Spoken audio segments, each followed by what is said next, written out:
So you want to make 20K a month like Claim Daddy and got yourself an adjuster's license, but you don't know how to find work.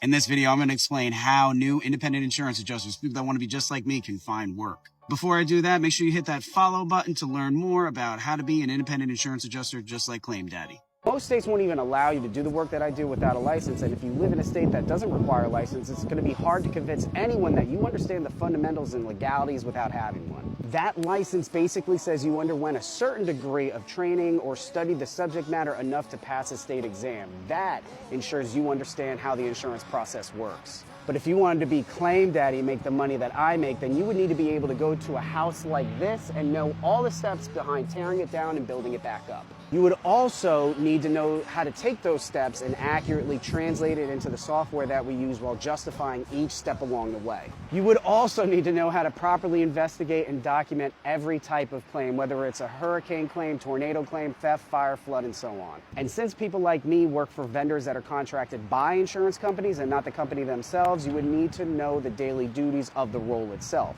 Nuances between different insurance carriers, reporting expectations, inspection processes, the differences therein, and so on. None of that is taught with your adjuster's license. So if all you have is an adjuster's license, you're probably not going to be able to find many companies that are willing to work with you. Because if you can't show you know how to do the work, would you hire you? Work itself isn't hard, but it's much harder when you don't have someone to teach you how it works, and it's especially hard if you don't have any way of showing what you've learned. Drop me a comment below if you want to learn more about independent property claims adjusting. Claim Daddy out.